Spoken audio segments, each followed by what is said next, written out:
Bismillahirrahmanirrahim. Assalamualaikum warahmatullahi wabarakatuh. Alhamdulillah wa bihi nasta'in. Ashhadu an la ilaha illallah wa ashhadu anna sayyidana Muhammadan abduhu wa rasuluh. Wa nusalli wa nusallim ala hadha an-nabiyil karim sayyidil mursalin wa ala alihi wa sahbihi ajma'in. Amma ba'd. Ayyuhal mu'minun ittaqullah usikum wa iyaya bitaqwallah faqad fazal muttaqun. Muslimin dan muslimat mudah-mudahan dirahmati Allah Subhanahu wa taala. Muslimin dan muslimat yang dirahmati Allah sekalian, kita pilih untuk baca Kitabul Janaiz, bab jenazah, untuk sambung kitab kita yang kita baca pada bulan lepas, dan dia duduk di bawah Baharul Mazi jilid 7. Baharul Mazi jilid 7. Jadi mukadimah kita baca malam ni cerita tentang Nabi SAW suruh ziarah orang sakit, suruh ikut jenazah ke kubur. Nak ziarah tu macam mana cara dia? Diterangkan oleh hadis-hadis Nabi yang lain-lain. Cerita mayat ni sendiri diterangkan oleh hadis Nabi tentang bagaimana adab dia. Tajuk yang akan kita baca insya-Allah di masjid ni, daripada Baharul Mazi jilid 7 ni, dia cerita start daripada cerita orang sakit. Macam mana cara kita nak ziarah orang sakit. Dia bawa cerita ni pergi sampai kepada orang sakit nak mati. Bagaimana dahsyatnya keadaan orang nak mati. Dia cerita juga di bawah bab ni, selepas mati apa jadi kepada orang mati ni. Dia bawa juga di dalam bab ni cerita orang yang mati masuk kubur, apa duk ada dalam kubur sana duk tunggu dia. Dan dia cerita dekat kita dari segi pengurusan mayat ni, daripada dia mati apa patut kita buat berdasarkan kepada suruh Nabi SAW. Nabi suruh buat lagu mana? Benda ni kalau kita tak baca, kalau kita tak belajar, kalau kita tak ambil tahu, kita duk mereka nak buat benda. Kita mereka. Ambil ayak mawak tulis atas dada lah, ambil ayak mawak tulis atas dahi lah, ambil ayak buah bekai buah kepit bawah ketiak mayat lah, macam-macam orang dah buat di banyak tempat lah ni. Pasal apa? Pasal kita tak tahu betul-betul macam mana yang Nabi SAW suruh kita buat apabila mayat ada di depan kita. Sedangkan hari-hari ada orang mati. Kita tak tahu macam mana nak urus mayat ni macam yang disuruh oleh Nabi SAW. Maka insya-Allah dengan membaca bab ini kita akan tahu satu-satu macam mana cara yang kita patut buat berdasarkan yang disuruh oleh Nabi SAW. Mudah-mudahan bab ni memberi manfaat kepada kita semua insya-Allah. Dia kata Bismillahirrahmanirrahim. Abwabul Janaiz. Muka surat 71 jilid 7. Bismillahirrahmanirrahim. Abwabul Janaiz an Rasulillah sallallahu alaihi wasallam. Maka ini adalah tempat sekalian hadis yang membicarakan segala bab tentang jenazah. Ni, tajuk ni kita akan tengok daripada A sampai Z, daripada alif sampai ya, cerita pasal orang nak mati. Iaitu hadis-hadis daripada Nabi SAW. Yang bagusnya kitab Baharul Mazi ni ialah dia tidak tulis ikut sedak tangan dia, ikut sedak kepala pengarang dia. Tetapi dia akan tulis berdasarkan hadis Nabi SAW. Kalau ikut sedak karang aja boleh karang macam-macam. Macam orang ceramah lah. Kalau ikut sedap mulut nak bercakap aja boleh cakap macam-macam. Tapi kalau kita nak bercakap berdasarkan hadis Nabi, kita tak boleh cakap ikut suka kita. Kita mesti bercakap ikut Nabi punya mahu. Nabi punya mahu, Allah punya mahu. Maka kita tak akan derail, kita tak akan tergelincang daripada landasan Islam. Kerana landasan Islam itu ialah Quran dan hadis Nabi. Maka lafaz jenazah itu bahasa Arab. Boleh dibaca akan dia dengan baris di atas dan baris di bawah jim. Kita boleh baca jenazah, kita boleh baca jenazah. Orang Melayu dia jenazah, tak ada baris. Je ni tak ada baris. Dia ada ja, ji, ju. Orang Melayu bubuh je, tak ada baris. Arab dia bubuh sama ada janazah ataupun jinazah. Begitu. Iaitu dua lurah yang masyhur. Di sisi orang-orang Arab, biasa orang sebut janazah, biasa orang sebut jinazah. Begitu. Dan kata qil, dan ada satu pendapat kata dibaca dengan fathah jim bagi mayit dan dengan kasrah jim bagi usungan yang ada di atasnya mayit. Ada satu pendapat kata bila kita baca janazah, makna dia orang mati. Kalau kita baca jinazah, makna dia tu ada usung orang mati. Dan kata qil akasnya. Dan ada satu pendapat lagi kata sebaliknya. Dia kata kalau kata janazah, mengusung tu. Mengusung orang mati. Kalau jinazah, itu mayat. Orang mati. Itu dari segi bahasa Arab. Ada sedikit perbahasan tentang perkataan janazah itu. Telah menghikayatkan dia oleh sahibul Matami' al-Anwar. Dan jamak bagi janazah itu ialah janaiz. Janaiz ialah plural. Kalau janazah, satu mayat. Kalau lebih daripada 3 mayat, 3 ataupun lebih, dia panggil janaiz. Maksudnya mayat-mayat. Begitu. Dengan baris di atas jim dan tiada lainnya.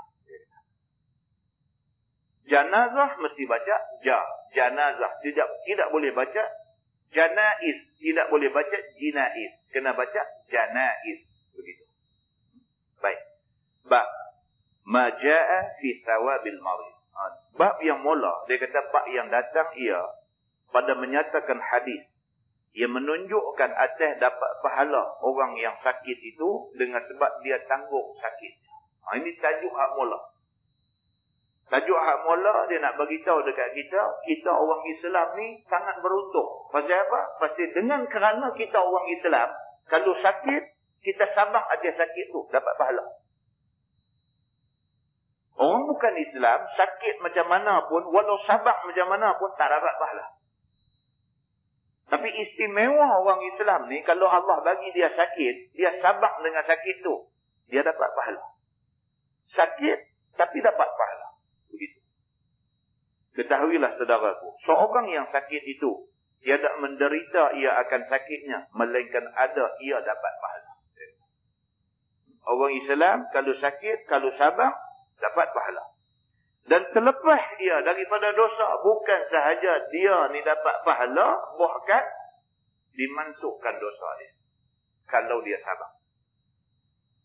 Bermula dalil yang menunjukkan atas yang demikian, ialah hadis yang dikeluarkan oleh Imam At-Tirmizi.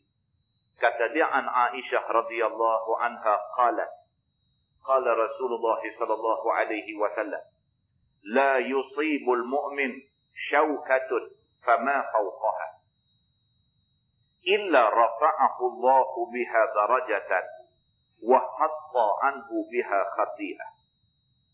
Maksudnya diriwayatkan daripada seorang isteri Nabi sallallahu alaihi wasallam yang masyhur alim dan banyak hafal hadis Nabi sallallahu alaihi wasallam. Nama dia Siti Aisyah radhiyallahu anha. Kata dia telah bersabda Nabi sallallahu alaihi wasallam, tidak kena akan seorang mukmin itu oleh sepotong duri di tubuhnya ataupun lebih daripada itu. Dan tanggungnya, yakni tiada marah dan tiada benci apa yang dilakukan Allah ke atasnya itu, melainkan mengangkat oleh Allah dengan sebabnya itu akan satu darjat dan dihantarkan, yakni dihapuskan daripadanya dengan sebabnya itu satu kesalahan. Nabi kata orang Islam, kalau sekiranya Allah bagi dekat dia satu benda sakit, sama ada sakit tu sakit kerana terpijak duri ataupun lebih pada tu. Lebih pada tu boleh jadi jatuh pokok, patah kaki, patah tangan, boleh jadi aksiden sampai lumpuh badan dan sebagainya sekira. Daripada sekecil-kecil pijak duri sampai sebesar-besar sakit, Allah bagi kena dekat dia, dia sabar dengan apa yang Tuhan timpakan dekat dia. Dia tidak marah Tuhan, dia tidak jadi nak jadi hilang punca, jadi nak komplain Tuhan dan sebagainya, kalau dia sabar dengan apa yang Tuhan timpakan dekat dia, dia dapat dua benda.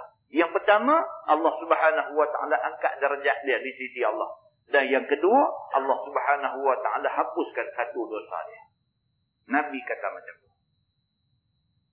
Kata At-Tirmizi, dan pada bab ini ada riwayat daripada Sa'ad bin Abi Waqqas dan Abi Ubaidah bin Al-Jarrah dan Abi Hurairah dan Abi Umamah dan Abi Sa'id dan Anas bin Malik dan Abdullah bin Amr dan Asad bin Karb dan Jabir bin Abdullah dan Abdurrahman bin Azhar dan Abi Musa, dan katanya lagi hadis Aisyah ini hadis yang hasan lagi sahih. Banyak ulama, sahabat-sahabat Nabi yang lain meriwayatkan hadis yang serupa.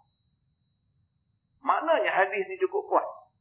Hadis yang mengatakan orang Islam bila kena satu susah dan dia sabar atas kesusahan tu, Allah janji dekat dia naik satu darjat, dan Allah janji dekat dia hapuskan satu dosa. Bukan satu hadis saja yang menceritakan tentang benda ni, bahkan ramai sahabat meriwayatkan hadis yang maksud dia sama. Makna hadis ni cukup kuat. Betul, senang ke tuan? Kita ditimpa satu susah, kita nak sabar, senang. Orang dalam warta berita 2-3 hari lepas apa ni, pasangan kembar Iran. Umur apa kata? 28 tahun. 28 tahun daripada hari beranak, daripada hari lahir sampailah umur 28, kepala duk cantum dua, duk lekat gitu. Tuan-tuan boleh bayang tak berapa punya susah dia? Susah. 2 orang kepala bercantum.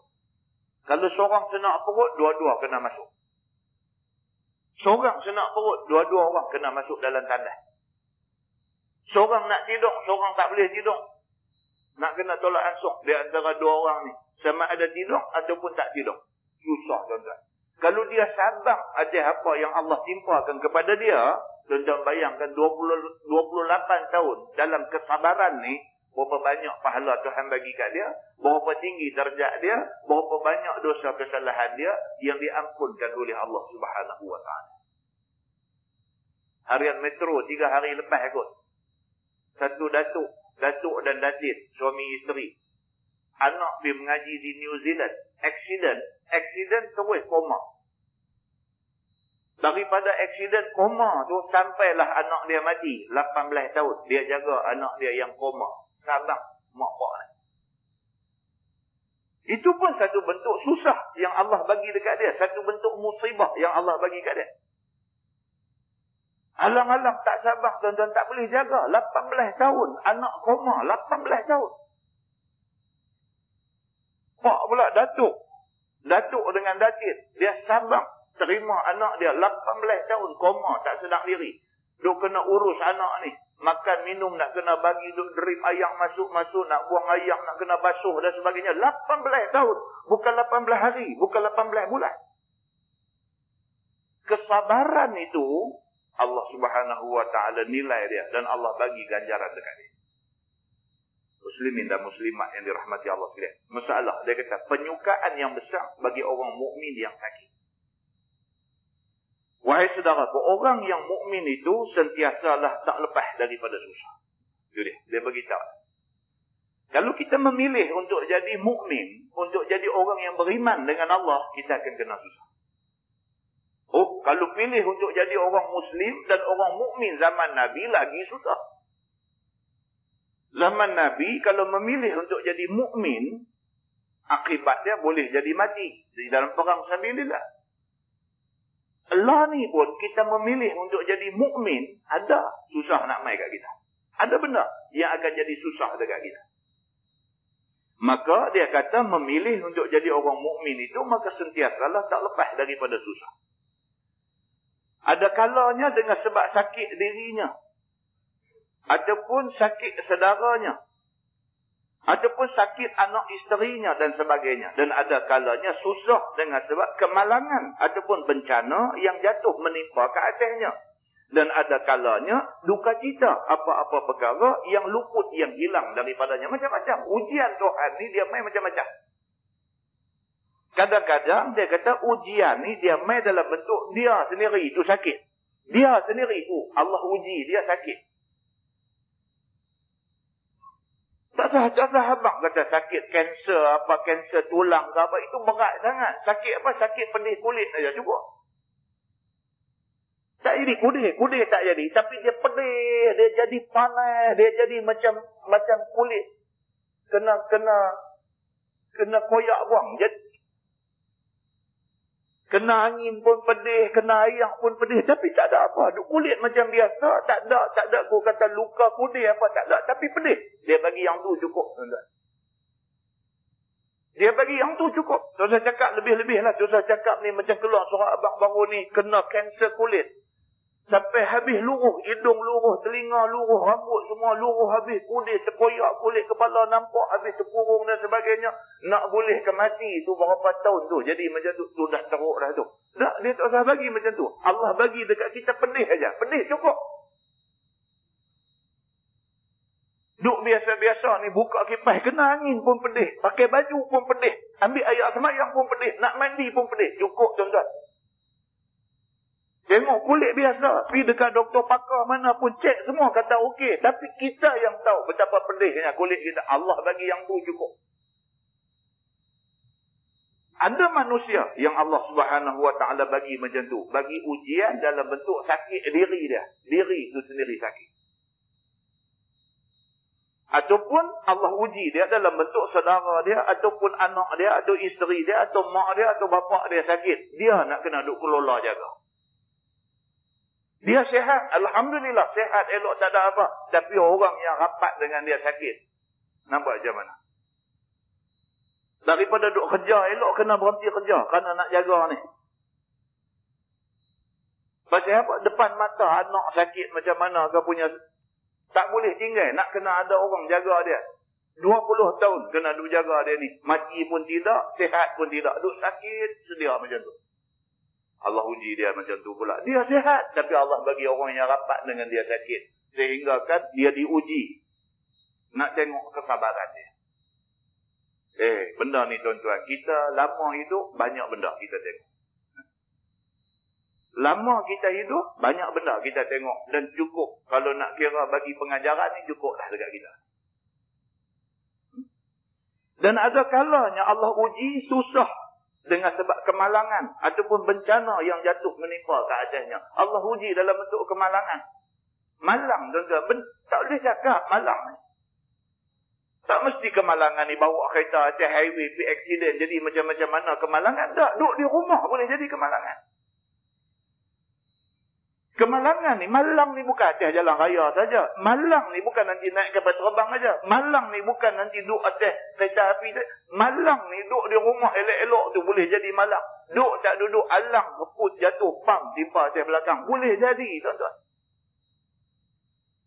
Duduk elok-elok, dapur gas, meletup, pum, kata melecong habis. Boleh jadi. Yang kata kemalangan ni, Allah boleh uji manusia dengan kemalangan. Dan Allah Subhanahu Wa Taala boleh jadikan macam-macam benda. Bencana dan sebagainya. Tadi berita Pukul 6 tadi. Di Johor. Dia main ribut twister. Ribut twister. Tadi, tuan-tuan tengok. Pemberita pergi interview ni semua tak boleh cakap. Pukul 6 tadi, berita Pukul 6. Tak boleh bercakap. Tak boleh nak cerita, teriak tadi. Dia nak cerita macam mana dia nampak benda tu mai. Dia kata gelap macam mai, pusing macam tu. Dia kata dia tak pernah tengok benda macam tu dalam hidup dia. Dia kata dia mai gelap macam tu, duk pusing. Tengok duk angkat rumah sebiji, angkat habis. Dia kata duk nampak tala mai ke rumah dia. Dia pun tak tahu nak buat apa. Cempung anak lari aja. Yang tu aja boleh buat. Bencana.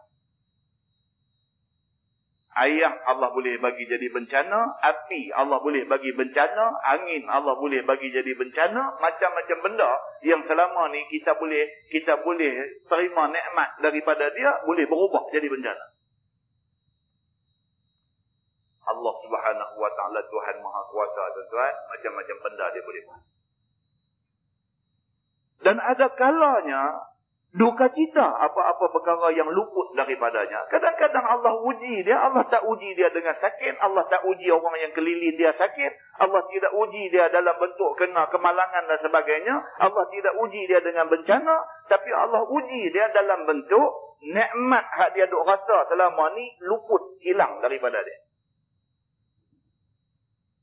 Duk elok-elok satu mata ni dia jadi gatal, duk tonyok, gatal. Udah, dah.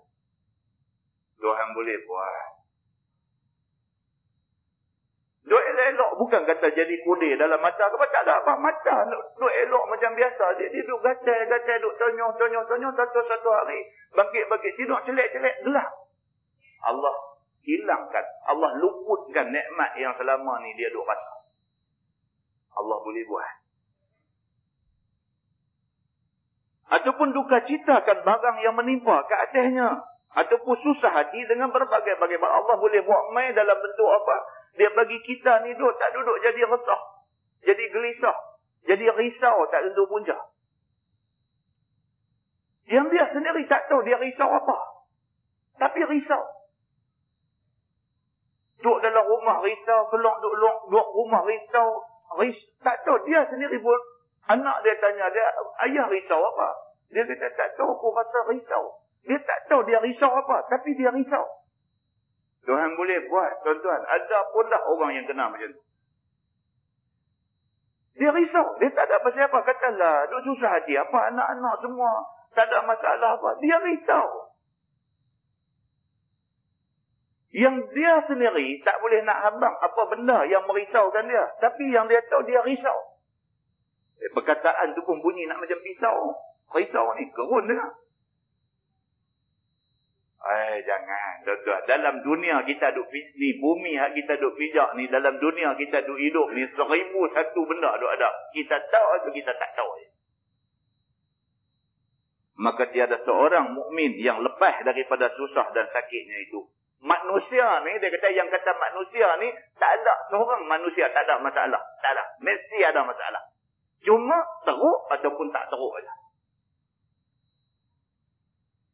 Nama kata manusia, tak ada satu manusia dalam dunia ni yang tak ada masalah. Setidak-tidaknya dia ada masalah, dia susah hati apakah? Ada.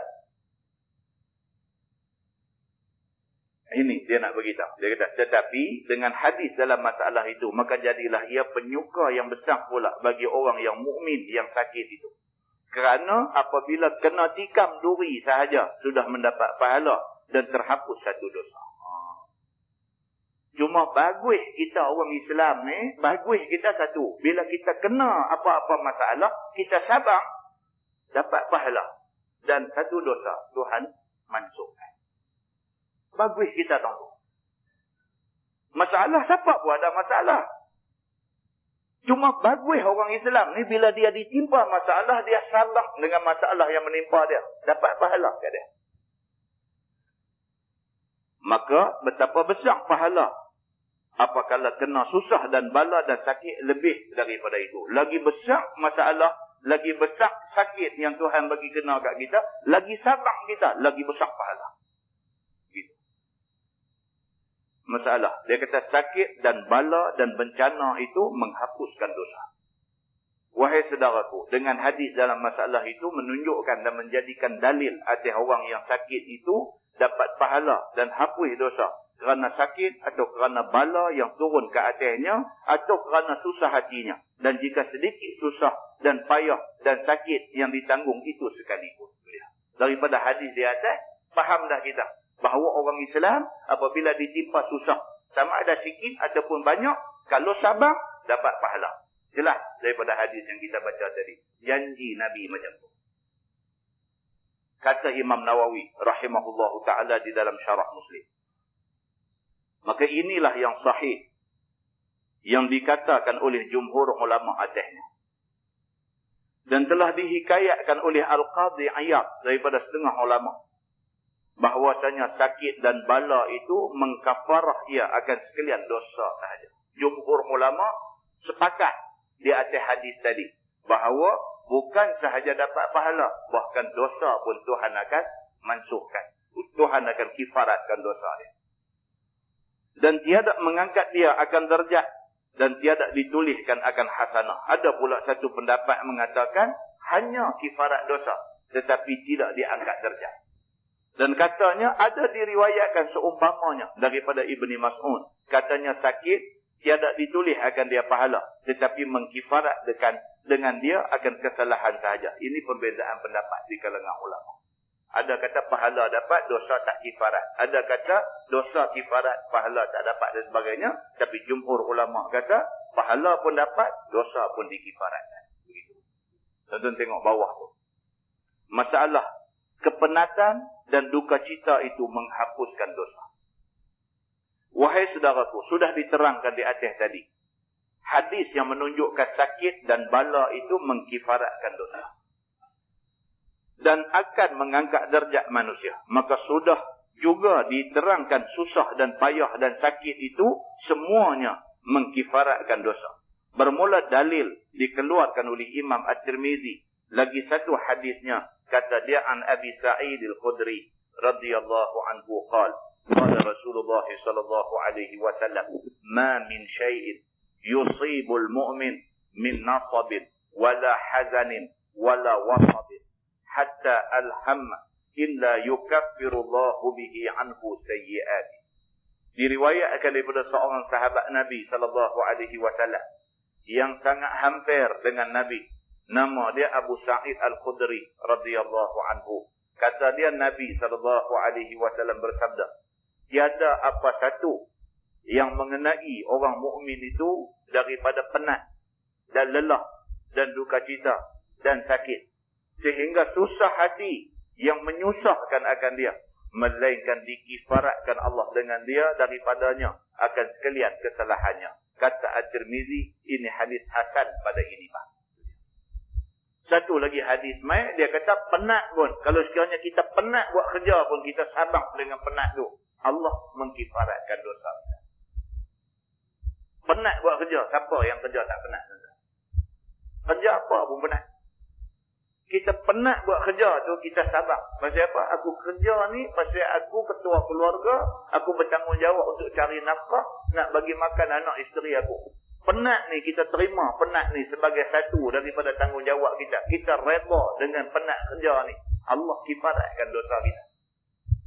Istimewa, tuan-tuan. Jadi orang Islam ni cukup istimewa. Cukup istimewa. Masalah, dia kata kurniaan Allah dengan sebab bala yang diwajibkan ke atas hamba-Nya. Kata Ibnul Arabi di dalam syarah At-Tirmizi yang bernama Al-Hudhi, setengah daripada kurnia Allah ke atas hamba-Nya ialah dicubainya dengan beberapa bala.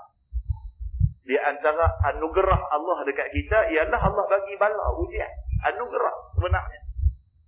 Allah uji kita tu, itu sebenarnya anugerah Tuhan dekat kita.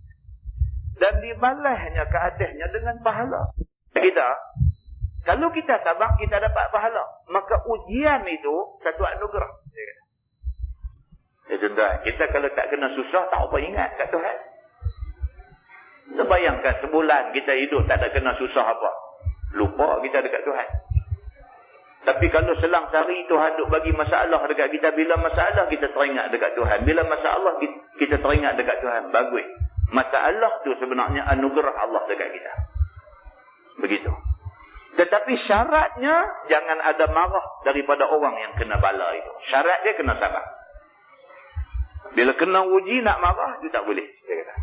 Dan jika bala itu sentiasa tidak disukai sekalipun kerana benci nafsu bagi sakit itu, misalnya. Sengaja tabiat kita yang semula jadi. Memang tabiat manusia semula jadi, bila kena susah ni tak boleh. Dia mau selesa. Dia tak main masjid ni semata-mata kerana ramai, tak selesa. Pasal apa? Manusia dia suka selesa. Dia suka dia boleh main duduk tempat lapang, mau ada aircon, boleh duduk melunjung, boleh nak tidur. Tidur dia suka macam tu. Bila main nak kena duduk bersila, krem macam tu, dia tak suka. Manusia ni suka selesa. Manusia, nama kata manusia suka selesa. Susah tak mau. Pasal apa? Pasal susah ni menghilangkan keselesaan. Maka manusia tak mau dengan susah.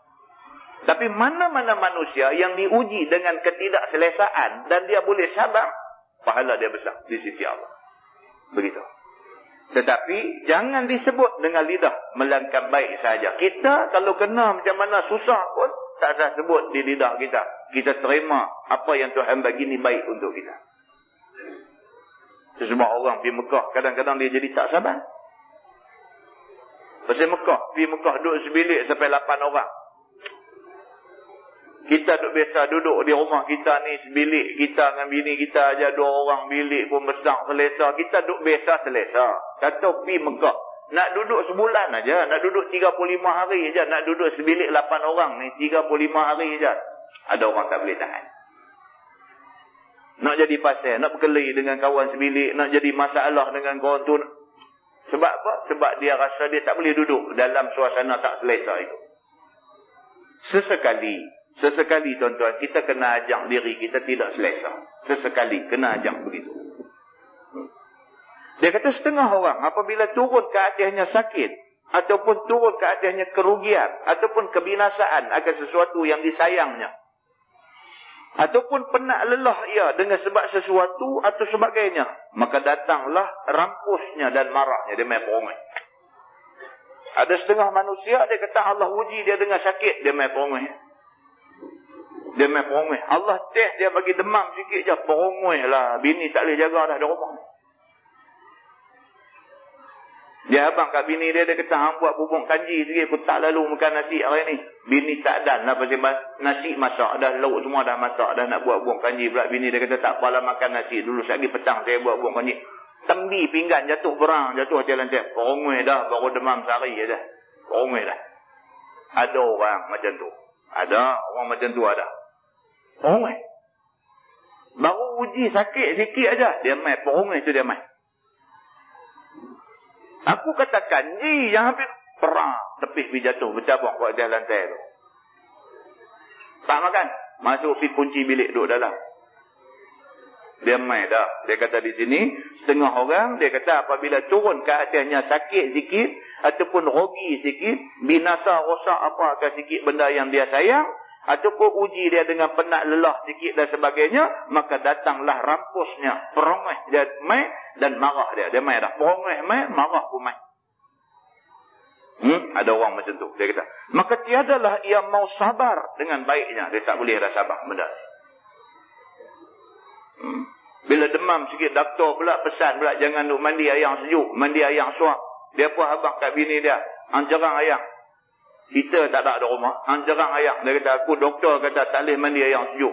Bini pun cerang-cerang apa semua pitah. Jurus-jurus hangat lebih sikit, sepak terbalik, tunggu terbalik dalam bilik air, bunyi dundam-dundam. Kolong-kolong meh nak bagi aku mampu ke kata. Astagfirullahalazim. Bini dia kata awaklah. Ada orang macam tu ada. Dia tak sabar. Tuhan uji sikit saja, dia jadi tak sabar. Bahkan kalau kuat sakitnya, makin sangat dia mengaduh dan mempermaki sakit itu. Kalau kena sakit teruk, lagi teruk dah. Baru demam sesama sikit pun jadi masalah dah. Tambah Tuhan bagi dekat dia sakit hak teruk ni, dia maki hamun habis sampai ke Tuhan, dia maki habis. Macam tak ada orang lain, dia kata. Punya ramai manusia ada tapi bagi aku sakit ni, dia marah Tuhan. Astagfirullahaladzim. Ada tuan-tuan, hak jenis perungai sampai pergi jadi rosak akidah ni ada. Ada, dia kata. Sampai mempermaki Tuhan yang menjadi akan dia. Na'udzubillahi min zalik. Dia tulis di sini. Dia kata sampai ke peringkat, bukan dia marah orang dah. Sampai Tuhan pun dia marah habis. Dia kata na'udzubillahi min zalik. Minta berlindunglah daripada pergi jadi perangai macam ni. Dan jika kerugian ataupun kebinasaan ataupun kematian, maka sangat-sangat dizahirkannya duka citanya dengan menampak dirinya, dengan merogol-rogol akar rambutnya dan mencari-cari kain bajunya. Merogol rambut ni maksudnya onyeh rambut. Ini sebenarnya tabiat orang Arab. Orang Arab kalau kena ujian macam ni, dandan dia tapak pipi dia, tarik baju koyak, rambut ni ronyeh habis, jadi seragum habis. Nak tunjuk protes dia. Dia protes Tuhan. Pasal Tuhan bagi kat dia benda-benda macam ni. Tuhan bagi mati suami dia, dia buat perangai macam tu. Tuhan bagi mati pak dia buat perangai macam tu. Pasal apa? Perbuatan itu seolah-olah macam protes takdir Tuhan dekat dia. Agama tak mau. Ini perangai orang-orang jahiliah. Dan bisa tengok dalam TV tu tunjuk ni yang kata orang-orang Arab Palestin ni. Tunjuk, kita boleh tengok benda ni. Anak dia mati seorang kena tembak dengan tentera Yahudi. Tengok, tunjuk teriak tampak pipi apa nak tarik muka lagu tu lagu tu retak baju. Itu perangai ni yang dilarang dalam hadis Nabi. Sebab ini perangai orang Arab jahiliah, dia kata. Begitu.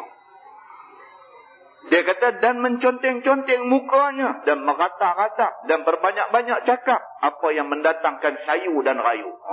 Mulut ni bukan merata dah, meratus. Sebut macam-macam. Habislah kami semua, siapalah nak jaga ni, semua anak-anak ramai ni, siapa nak jaga, dia jadi macam tu.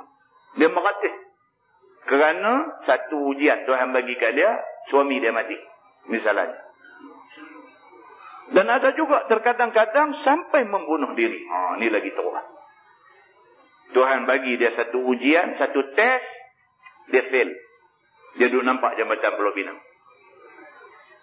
Dia duduk nampak jambatan Pulau Pinang, dia nak dive turun bawah. Ini ada yang sampai macam ni. Dengan sebab turun bala yang sedikit itu. Maka jikalau seorang yang kena bala itu mukmin, yang menyerahkan dirinya kepada Allah dan takut akan azab Allah, maka padalah ia marah dan keluh kesah seperti kelakuan yang disebutkan itu. Kalau sekiranya dia orang yang mukmin, betul-betul dia takut kepada azab Allah Subhanahu wa taala, maka dia tidak akan jadi marah dan keluh kesah seperti mana kelakuan yang disebutkan itu. Dia tak jadi macam tu kalau dia beriman dengan Allah. Apa pun Tuhan takdir dekat dia, terima saja. Ini sudah jadi takdir dia. Begitu. Bahkan sabar ia, tanggung derita ia, serta mencari ia akan ikhtiar bagi melepaskan daripada bala dan duka citanya itu. Bila dah kena dah musibah, ditimpa kesusahan, dia boleh kontrol diri dia. Dia dah fikir macam mana cara aku nak selesaikan masalah aku ni. Dia boleh kawal diri dia. Suami mati, terima hakikat suami mati, fikir macam mana aku kalau selama ni tak kerja, suami dah mati, aku terpaksa kerja, anak ada bercerai 7 orang ni, mana nak cari ni, nak belajar sekolah depan ni semua, dan pergi cari kerja apa susah payah, pagi ambil upah basuh baju rumah orang, petang pergi buat, gunalah apa yang boleh. Dia fikir, biar dia susah tak apa, nak marah Tuhan tak sekali-kali. Ini orang yang beriman dengan Allah. Begitu. Susah tuan-tuan, benda ni susah. Maka kerana susah tu, Nabi janji pahala besar kepada orang yang boleh buat. Susah nak buat benda ni. Sekiranya ia sakit, maka berubat ia, ataupun ia diam dengan menyerahkan dirinya kepada Allah, Tuhan yang dialah menyakitkan dan menyembuhkan. Dan jika sekiranya ia kerugian dan kebinasaan, mencarilah ia akan apakah satu yang dapat melipurkan duka citanya, ruginya dan binasanya itu. Itu dia.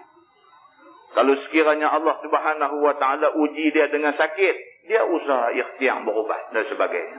Di samping berubat, serah diri pada Tuhan.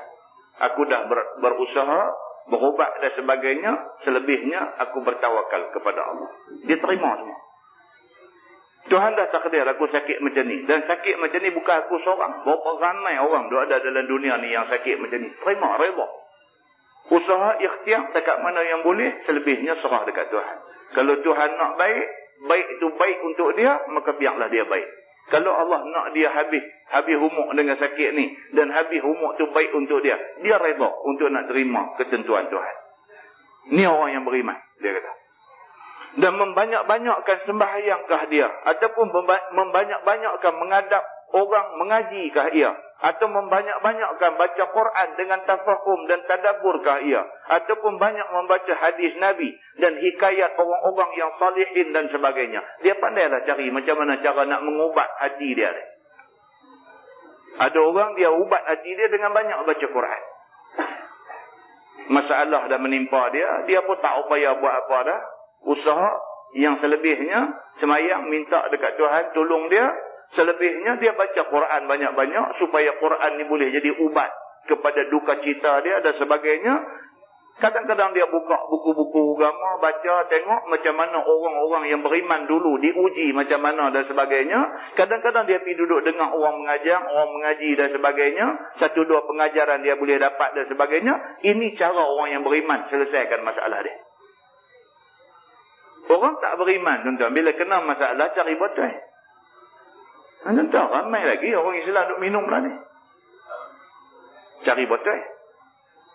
Dikena sebotol mabuk, tidur, tunggil langgang dan sebagainya, dia ingat masalah dia selesai dengan minum tu. Saat lagi bila habis hilang dia punya mabuk dia, masalah tak selesai, tambah masalah lain lagi dekat dia.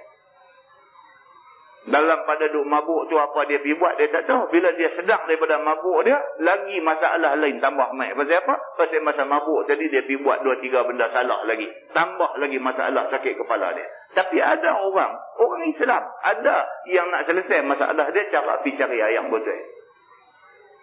Ada. Sampai hari ni ada lagi. Kita tuan-tuan, kita tak bercampur. Kita duduk main masjid, berkawan dengan orang main masjid. Kita dengar benda ni, kita rasa pelik. Ada, ustaz ni merepek. Pergi bercampur, tengok, jumpa. Baru kita jumpa, rupanya ada lagi. Orang Islam nak selesai masalah pergi tunggang botol. Ada lagi. Muslimin dan muslimat yang dirahmati Allah sekalian. Ataupun memegang apa-apa kerja yang boleh menghiburkan hatinya. Dan sebenar-benar serah dirinya kepada Tuhan. Dan tanggung reba apa yang diletakkan Allah kepada dia. Kerana tiada satu yang dijadikan Allah Ta'ala kat atas seorang itu, melainkan ada hikmahnya. Kena positif dengan Tuhan.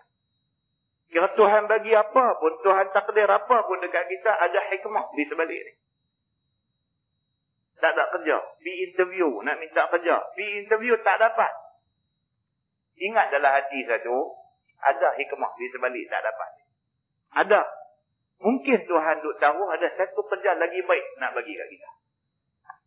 Baik tak semestinya. Baik dari segi gaji lebih besar daripada kerja hak kita terlepas ni. Mungkin baik dari segi kerja hak kita nak dapat saat lagi ni hati kita tenang.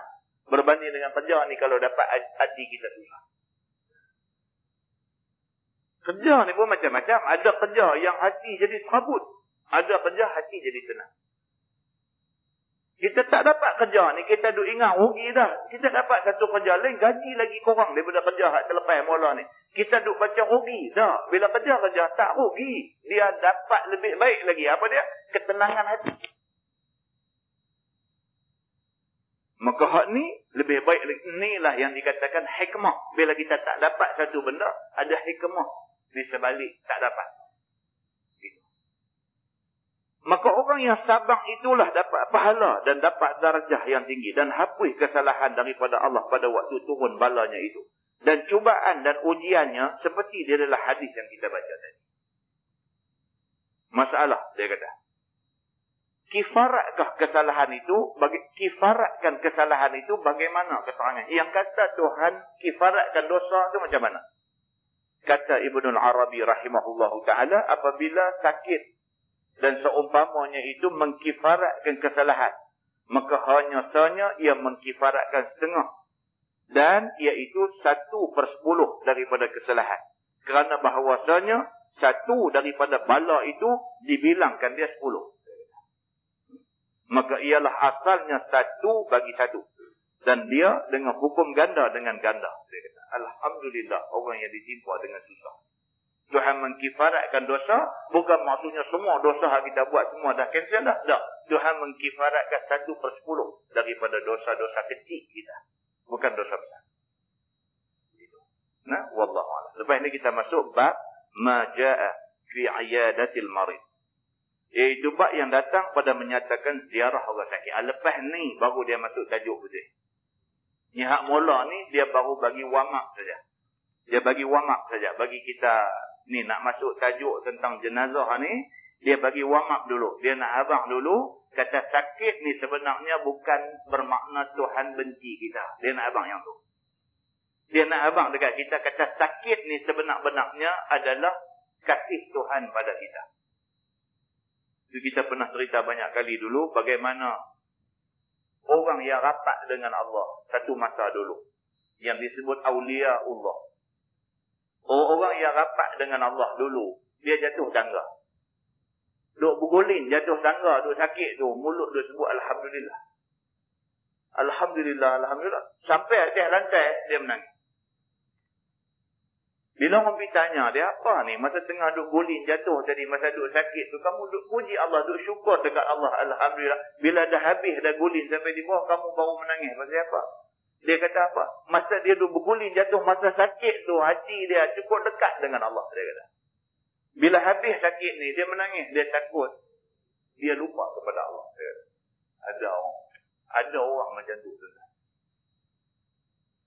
Kita tanya diri kita sendirilah. Bila kita, Tuhan test kita dengan satu masalah, apa kita buat? Dan teringat nak semayang, nak minta dekat Tuhan. Doa pun, sujud pun lama dan sebagainya. Doa pun pejam mata, punya duk minta. Kita ada masalah. Cuma Tuhan tak usah bagi masalah apa kat kita. Bagi kita tak ada masalah. Apa jadi kat kita? Lupa. Semayang pun akhir waktu. Semayang bukan tak semayang, akhir waktu. Dia jadi lalai, dia jadi ralik. Maka bila dia bagi susah ni cukup bagus. Susah ni menyebabkan kita ni dekat dengan Tuhan.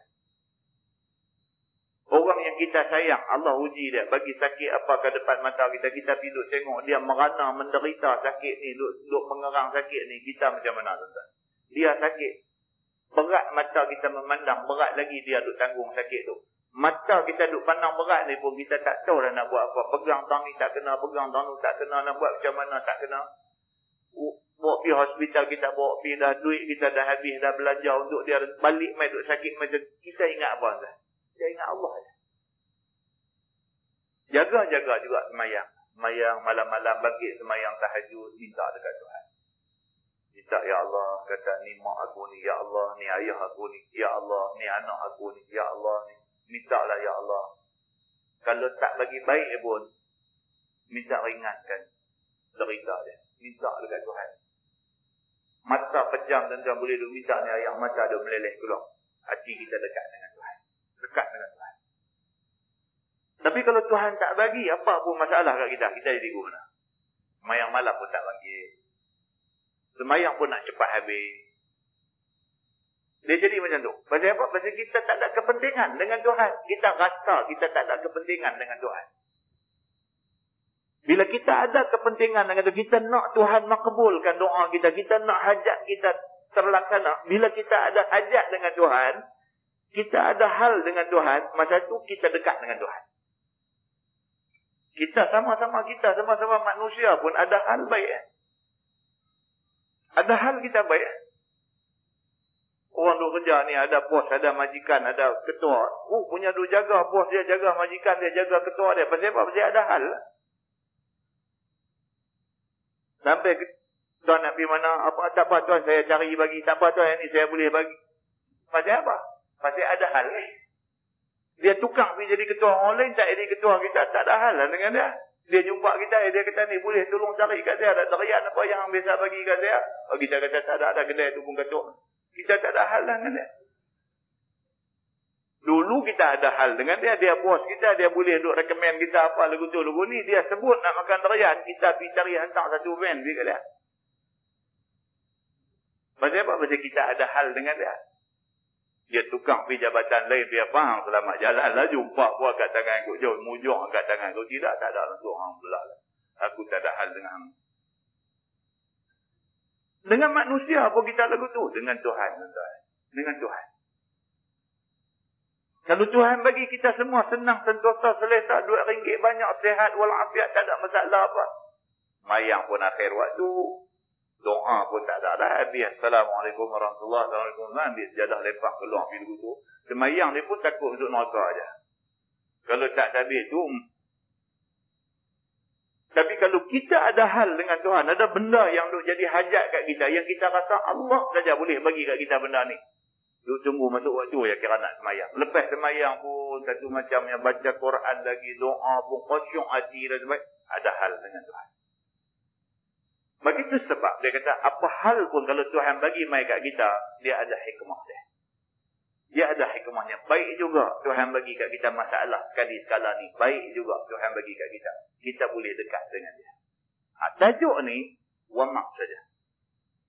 Tajuk yang akan datang, dia kata bab ma jaa fi iyadatil marid, iaitu bab yang datang pada menyatakan ziarah orang sakit. Dia akan beritahu kat kita adab nak ziarah orang sakit macam yang Nabi beritahu. Macam mana nak buat.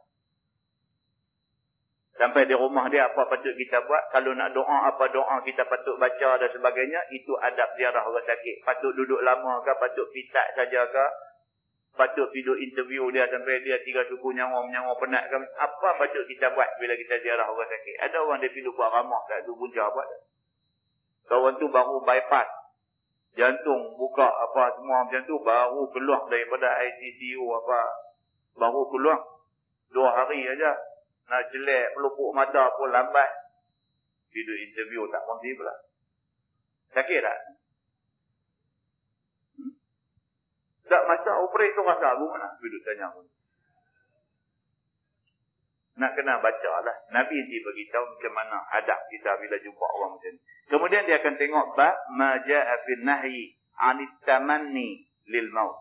Larangan, iaitu bab yang menyatakan hadis yang menunjukkan tegas larang menciptakan mati. Boleh tak boleh? Kita ni kena teruk. Ujian, sakit apakah teruk sangat. Dia minta, ya Allah bagi aku mati buang senang. Boleh tak boleh? Kalau boleh, doa yang macam mana yang boleh? Dia akan beritahu. Kemudian tajuk yang berikutnya, dia akan cerita bab ma jaa fi ta'awudzi lil marid. Iaitu bab yang datang pada menyatakan mengucapkan doa bagi orang yang sakit. Kita pergi ziarah orang sakit, apa doa yang patut kita baca dekat dia. Nabi SAW ada bagi sampel doa dekat kita. Kemudian dia tengok bab ma jaa fil hasli 'ala al wasiyah. Iaitu bab yang datang pada menyatakan suruh bersungguh-sungguh berwasiat. Wasiat ni sama ada orang nak mati tu, dia kena tinggal wasiat dan sebagainya. Tinggal pesan. Ni kalau aku mati apa, kata aku 1/3 nak buat apakah disuruh oleh agama. Kemudian dia kata bab ma jaa fil wasiyah bisuluth war rubu'. Disuruh wasiat itu hanya 1/3 harta. Tidak boleh lebih. Lepas tu dia mai tajuk yang makin berat. Dia cerita fi talqin al-marid 'inda al-maut wa du'a lahu 'inda. Cerita perintah talqin. Di sini kita akan tahu talqin itu sebenarnya apa. Hak duduk atas kubur sila ramai-ramai tu. Wahai Samsuri binti apa. Sekejap lagi kamu akan didatangi oleh apa semua. Kan? Maka hendaklah kamu apa ibadah sebut, janganlah kamu berasa takut. Mu tak takut. Janganlah kamu berasa takut kerana mereka adalah hamba Allah jua. Itu kata talqin. Ataupun talqin yang dimaksudkan oleh Nabi macam lain. Dia kata fi talqin al-marid. Bukan talqin orang mati. Talqin al-marid. Talqin orang sakit. Talqin yang Nabi maksudkan ni orang sakit. Dia duduk di tepi telinga dia. La ilaha illallah. Itu talqin. Kita akan tengok macam mana Nabi terang dekat kita tentang benda-benda ni. Dan apa doa kepada orang yang menghadapi saat-saat itu. Lepas tu dia mai tajuk yang lebih lagi baik untuk kita baca. Bab ma jaa fit tashdid 'inda al-maut. Iaitu bab yang datang pada menyatakan sengsara waktu nak mati. Dia akan cerita satu-satu ni. Macam mana orang nak mati, nyawa nak terbit keluar tu. Macam mana sengsara dia. Kita baca ni, dia betul-betul memberi keinsafan dekat kita. Pasal apa? Pasal kita, mata kita dah tengok banyak ada kematian. Tapi kita tak tahu apa kesengsaraan yang ditanggung oleh orang yang nak mati. Bila kita baca, baru kita tahu saat-saat getir itu, saat-saat genting itu, apa yang dia duk lalui. Barulah benda tu memberi iktibar kepada kita. Dan mudah-mudahan tuan-tuan, kita baca-baca benda ni semua, mudah-mudahan dia membawa kebaikan kepada kita semua, insyaAllah. Kita doa dekat Allah. Mudah-mudahan apa yang kita baca ni, dia boleh memberi satu kesedaran dan membawa satu perubahan baik pada diri kita insya-Allah. Wallahu a'lam.